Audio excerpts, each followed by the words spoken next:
नरुममलं प्रत्यक्ष्मे सर्वेश्वरं रात्रमण्डित शिरसुगुरुमुक्तं श्वेताम्रे शोभितं मुक्तामलविभूषितं च हरिद्यासिंहासने संस्थितं भक्तानां वरदं प्रसन्नवदनं श्री सद्गुरु नौम्यहं श्री सद्गुरु नौम्यहं वंदे चरण सरोज गुरु मुद मंगल आगार जेहि सेवत नर होत है भव सागर से पार सब धरती कागद करूं लेखनी सब बन राय सात समुंदर मसी करूं तो भी गुरु गुण लिखा न जाए।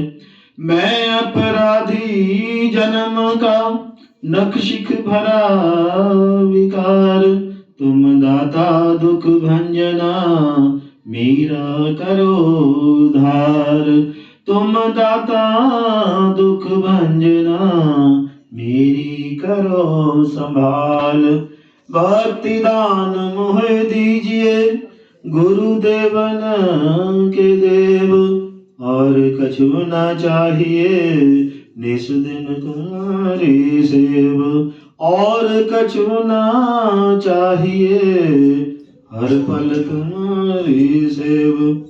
गुरु जी को सिर पर राखिए चलिए आज्ञा माही कहे कबीर तिस दास को तीन लोक डर नाही।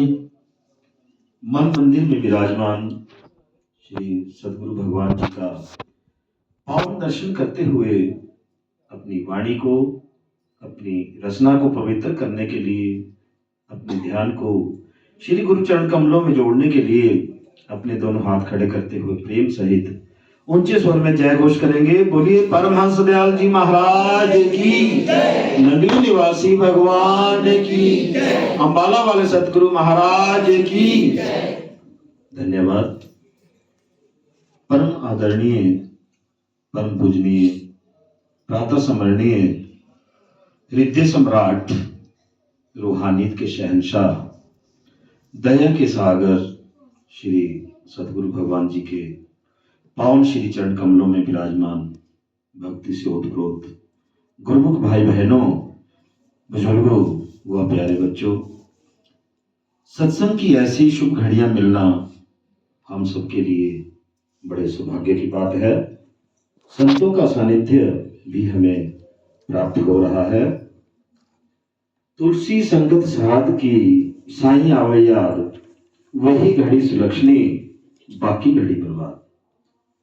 साध संगत जी, ये बड़ी सुलक्षणी घड़ियां हैं कि हमें परमात्मा का स्मरण हो रहा है, परमात्मा के दरबार में हमारी हाजिरी लग रही है। सत्संग हमारे प्रारब्ध में नहीं होता, कृपा होई जिस पार ब्रह्म होई साधु संग ज्यों ज्यों बढ़ाइए त्यों त्यों हर्षाए रंग। कि परमात्मा की कृपा से ही, दया मेहर से ही हमें सत्संग मिलता है। सत्संग सुनने से हमारा प्रभु से प्रेम बढ़ता जाता है और भक्ति का रंग चढ़ता जाता है। साध संगत जी, सत्संग में आने से हमारे पुण्य बनते हैं। संत मिलन को जाइए तज माया अभिमान जेते जेते पग धरे 100 यज्ञ समान। एक कदम का 100 अश्वमेघ यज्ञ का पुण्य मिलता है। सत्संग में आने से हमारे पुण्य कर्म बढ़ते हैं। लेकिन सत्संग में आने के लिए और संतों से मिलने आने के लिए मन में धन बल विद्या रूप रंग जाति मकान बैंक बैलेंस इत्यादि का अभिमान अहंकार नहीं होना चाहिए। सत्संग में आने से करोड़ों पाप घटते हैं। एक घड़ी आधी आधी से पुनाद तुलसी संगत साध की कटी कोटि अपराध। साध संगत जी, एक घड़ी 24 मिनट की होती है और आधी घड़ी 12 मिनट और इससे भी आधी पुनाद 6 मिनट। यदि 6 मिनट के लिए भी हमें सत्संग मिल जाए तो हमारे पिछले कई जन्मों के जन्मों के करोड़ों अपराध कट जाते हैं, माफ हो जाते हैं। पापों का जो भारी बस्ता है वो हल्का हो जाता है। सत्संग रूपी एक मसाला पापा की जड़ काटने वाला। सत्संग सुनने से हमारे पिछले कई जन्मों के जो संचित कर्म है जड़ से नष्ट हो जाते हैं, समूल नष्ट हो जाते हैं। बिन सत्संग विवेक न होई, राम कृपा बिना सुलभ न सोई। सासंग जी, सत्संग प्रभु कृपा से मिलता है। सत्संग से ज्ञान की प्राप्ति होती है और ज्ञान से हमारा विवेक जागृत होता है। क्या अच्छा है, क्या बुरा है, इस बात की समझ जीव को सत्संग में ही होती है। अपने अच्छे बुरे कर्मों का पता चल जाता है। विवेक से सुमति आती है। जहां सुमति तहां संपत्ति नाना, जहां कुमति वहां विपत्ति आना। सासंग जी, सत्संग सुनने से ज्ञान मिलता है, ज्ञान से विवेक जागृत होता है और विवेक से सुमति प्राप्त होती है। जहां सुमति होती है वहां दुनिया के सारे सुख साधन प्राप्त होते हैं। जीवन सुख में बीतता है, सिमरन में भी मन लगता है। नाम की कमाई कर जीव भवसागर से पार हो जाता है। इसलिए सत्संग में आओ, संतों की शरण में आओ, संतों की संगत करो। साध संगत मिल्या सो तरया मेरे नाथो, गुरु प्रसादी परम पद पाया सुखे काष्ठ हरया। कि जो संतों की शरण में चले जाते हैं, नाम की युक्ति हासिल कर लेते हैं, नाम की कमाई कर लेते हैं, वे गुरु की कृपा से इस संसार रूपी भवसागर से पार हो जाते हैं। अर्थात उनका जन्म मरण का जो आवागमन है वो समाप्त हो जाता है, उनकी चौरासी कट जाती है। सतगुरु नाम जहाज है, जो चढ़े सो उतरे पार, जो श्रद्धा कर सिंह दे, गुरु पार उतारनहार। कि गुरु तो होकर देते हैं कि आओ, जिन्होंने पार लगना, भवसागर से पार हो जाना, इस संसार से मुक्ति प्राप्त करनी है, मोक्ष प्राप्त करना है, सिमरन के लिए युक्ति यदि प्राप्त करना चाहते हैं तो सदगुरु तो होका देते हैं कि उनकी शरण में जाना जरूरी है। राम नाम के हीरे मोती, संत बिखेरे गली गली, ले लो रे कोई राम का प्यारा, आवाज लगाए गली गली। इस तरह से संत तो होका देते हैं, लेकिन नाम सभी नहीं जपते हैं, नाम कोई बिरला ही जपता है।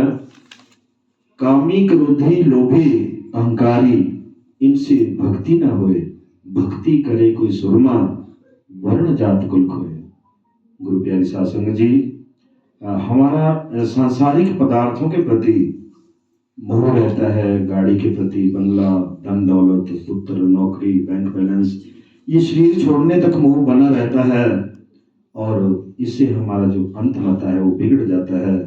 अंतमति सोगति, कि जैसा शरीर छोड़ते समय ध्यान रहता है जहां पर, वैसी ही गति जीव की होती है। गुरु ग्रंथ साहिब में बीड़ी साहब की वाणी है, अंत समय जो पुत्र सिमरे, सूर्य योनि बल बल जाए। अंत समय जो धन सिमरे और इस चिंता में मरे, सर्प योनि बल बल जाए। अंत समय जो स्त्री सिमरे और इस चिंता में मरे, वैश्य योनि बल बल जाए। अंत समय जो पुरुषा सिमरे और इस चिंता में मरे, वह भी वैश्य योनि बल बल जाए। और अंत समय जो मंदिर सिमरे, मंदिर कहा गया मकान के लिए, कि अंत समय में यदि हमारा ध्यान मकान पर रह गया, बंगले पर रह गया, अपनी कोठी पर रह गया कि मैंने सारी उम्र जो कमाया इस पर लगा दिया, और इस चिंता में वो प्राण छोड़ देता है यदि जीव, यदि वो प्राणी, तो प्रेत योनि बल बल जाए, प्रेत बन जाता है, प्रेत बनकर उसी घर में आ जाता है। तो ऐसी ही एक छोटा सा दृष्टांत है, कहानी है कि एक सेठ जिसका ध्यान जो है शरीर छोड़ते समय अपने मकान पर रह गया, अपने हवेली पर रह गया, बंगले पर रह गया, तो वो प्रेत योनि में चला गया और उसी घर में उसका वास हो गया, प्रेत बनकर उसी घर में आ गया। तो जो घर के जो सदस्य थे उनको कई ऐसी बातें उस मकान में दिखने लगी कि रात को जब सोए होते थे तो अचानक रसोई का नल खुल जाना, बाथरूम का नल खुल जाना, रसोई में बर्तनों की आवाज आना। तो इस तरह की जो जब प्रेत का वास वहां घर में हो गया, उस हवेली में हो गया, तो वो लोग, उस घर के जो लोग थे, वो बारी बारी उस मकान को छोड़कर वहां से चले गए, उस हवेली को छोड़कर चले गए। वो हवेली बिल्कुल खाली हो गई, उसमें केवल उस सेठ की आत्मा ही रह गई। जो प्रेत योनि में थी। तो वहाँ पर जो गांव के जो लोग पशु चराने आते थे वो भी कुछ उनको भी ऐसे उनको भी ऐसे डर लगता था उस हवेली के नज़दीक जाने से, वो भी पशु चराने के लिए वहाँ नहीं जाते थे। तो एक दिन क्या हुआ कि उस गांव में संतों की टोली आ गई। तो उन संतों ने कहा कि हमें आज रात को इस गांव में रुकना है, गांव वालों से एक दिन का आश्रय मांगा, एक रात के लिए हमें रुकना है, तो कोई हमें ठहरा लो। तो गांव वाले बड़े चालाक थे, उन्होंने क्या सलाह दी संतों को कि वहाँ पर पूरी हवेली खाली है, वहाँ पर आप ठहर सकते हैं रात को। तो संतों की जो टोली थी वो उस हवेली में ठहर जाती है, वहाँ सफाई वगैरह करती है, कमरा अपने लिए रहने के लायक बना लेते हैं। लेकिन रात को, आधी रात को, वो जो प्रेत आत्मा थी उन संतों के सामने खड़ी हो गई। तो उन संतों ने, वो सिद्ध महात्मा थे, सिद्ध पुरुष थे, उन्होंने उस प्रेत आत्मा से सवाल जवाब किए कि आप कौन हैं। तो उस प्रेत आत्मा ने बताया कि ये मेरा ही घर था, ये हवेली मैंने बड़े पैसे खर्च करके बनाई थी, सारी उम्र जो कमाया वही इस पर लगा दिया था। तो अब कहते मैं प्रेत योनि में हूँ और मैं बहुत दुखी हूँ, आप मुझे इस प्रेत योनि से मुक्ति दिला दो। तो संतों ने कहा कि वैसे तो हमने एक रात यहाँ काटनी थी, लेकिन अब आपकी मुक्ति के लिए हम यहाँ पर 2-3 दिन के लिए ठहर जाएंगे, 3 दिन हम यहीं रहेंगे। तो हम कल सुबह से आपकी मुक्ति के लिए, मोक्ष गायत्री जो है मोक्ष के लिए, आपकी मुक्ति के लिए यहाँ पर पाठ करेंगे, और तीसरे दिन हम जब भोग लगाएंगे तो आपका आह्वान करेंगे, आपने उसमें जरूर आना, जब भोग का समय आएगा तो आपको मुक्ति मिल जाएगी।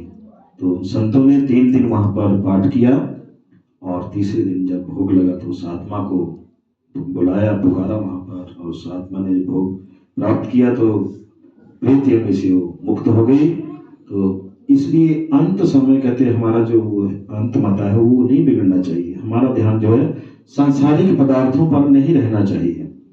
अंत समय जो नारायण सिमरे, यदि अंत समय में हम परमात्मा का ध्यान करते हैं, अपने गुरु का ध्यान करते हैं और इस चिंता में प्राण छोड़ते हैं, तो प्रभु हृदय में वास हो जाता है। तो सासंग जी, कुटुंब, कबीला, परिवार, रिश्तेदार, रिश्ते नाते, ये सब सांसारिक व्यवहार के लिए है। शरीर छोड़ते समय कोई भी हमारी मदद नहीं कर सकता है।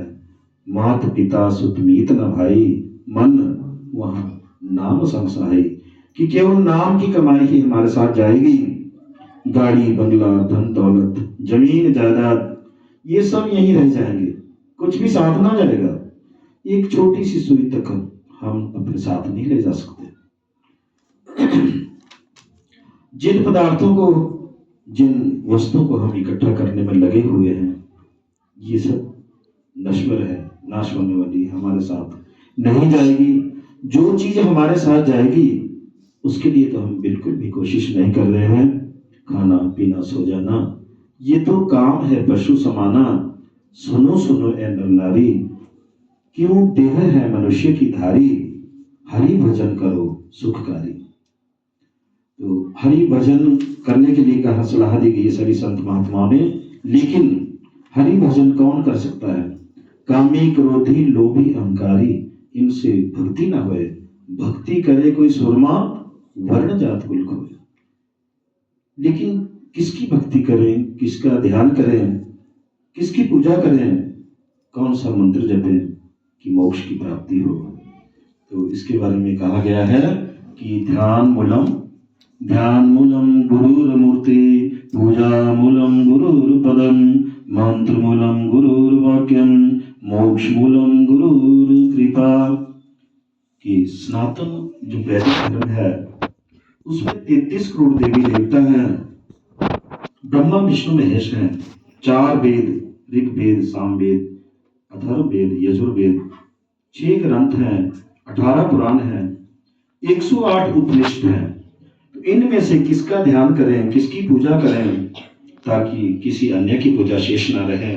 किस मंत्र का जाप करना चाहिए ताकि सबका कल्याण हो, सबका उद्धार हो? और चौथा प्रश्न है कि मोक्ष की प्राप्ति कैसे हो? तो गुरु प्यारी साध संगत जी, ध्यान मूलम गुरु मूर्ति, कि गुरु का, सतगुरु का ध्यान ही सर्वश्रेष्ठ ध्यान है। कहा भी गया है कि हाथी के पांव में सबका पांव। गुरु की मूर्ति का ध्यान करने से सभी देवी देवताओं ब्रह्मा विष्णु महेश प्रथम में पूजे गणेश सभी का ध्यान हो जाता है। पूजा मूलम गुरुर पदम कि गुरु के चरणों की पूजा करनी चाहिए। इसके दो कारण बताए गए हैं कि पहला तो गुरु के चरणों में भक्ति का निवास है। जब प्रभु श्री रामचंद्र जी लंका पर विजय प्राप्त करके अयोध्या लौटे थे तो उन्होंने अपने साथियों को जो भी जिन्होंने उनका साथ दिया था, सुग्रीव, जामावंत, विभीषण, सबको कुछ ना कुछ उपहार दिया था। विजय उत्सव पर जब हनुमान जी की बारी आई तो उनको भी उन्होंने उपहार देना चाहा प्रभु श्री राम जी ने। तो माता सीता ने अपने गले का मोतियों का हार हनुमान जी को देने के लिए प्रभु श्री राम जी के हाथों में सौंपा। तो प्रभु श्री राम जी जब हनुमान जी को उपहार देने लगे, इतना में सबसे महंगा उपहार उनको दिया जा रहा था, लेकिन हनुमान जी बड़े अनमने मन से उसको ग्रहण किया। तो उनके चेहरे के हाव भाव देखकर प्रभु श्री राम जी ने कहा कि क्या आपको हमारा उपहार पसंद नहीं आया? तो हनुमान जी ने कहा कि नहीं, ये बात नहीं है। तो फिर क्या बात है, बोलो हनुमान, हम आपके लिए और भी इससे भी अच्छा उपहार दे देंगे। तो क्या मांगा था हनुमान जी ने? भक्ति दान मोहे दीजिए गुरुदेवन के देव, और कछु न चाहिए निस दिन तुम्हारी सेव। गुरु के चरणों की पूजा मांगी थी, भक्ति मांगी थी, और भक्ति का निवास कहाँ पर है? गुरु के चरणों में। तो इसलिए क्या कहा गया है कि पूजा मूलम गुरुर पदम की गुरु के चरणों की पूजा करनी चाहिए। पहला कारण है कि उसमें गुरु के चरणों में भक्ति का निवास है। दूसरा कारण है कि 68 तीर्थ गुरु के चरणा माही पर्व होत अनंत, कि गुरु के चरणों में 68 तीर्थों का फल मिलता है, जो हमें इस जीवन में, इस एक जीवन में हम 68 तीर्थ नहीं कर सकते, कई जन्म लेने पड़ेंगे।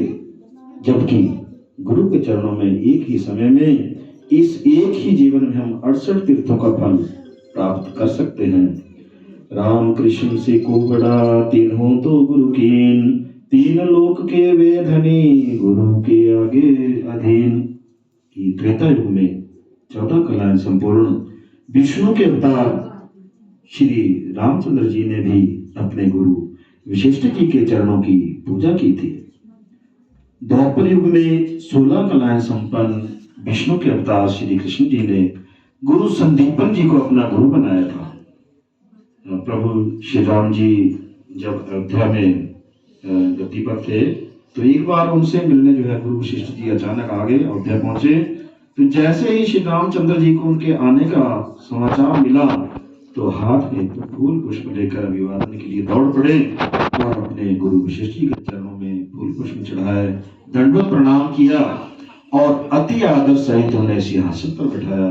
गुरु वशिष्ठ जी के चरण धोए और उनके चरणों का अमृत पान किया। तो मंत्र मूलम गुरुर वाक्यम, कि नाम दीक्षा के समय सिमरन के लिए जो गुरु द्वारा जो हमें वर्णात्मक शब्द दिया जाता है उसका निरंतर जाप करना चाहिए। गुरु द्वारा बताई गई युक्ति का प्रयोग करना चाहिए और श्वासों में ही इस महामंत्र को जपना चाहिए। मोक्ष मूलम गुरु कृपा, कि केवल गुरु की कृपा से ही हमें मोक्ष प्राप्त हो सकता है। तो बोलिए जयकारा बोल मेरे श्री गुरु महाराज की, सच्चे दरबार की।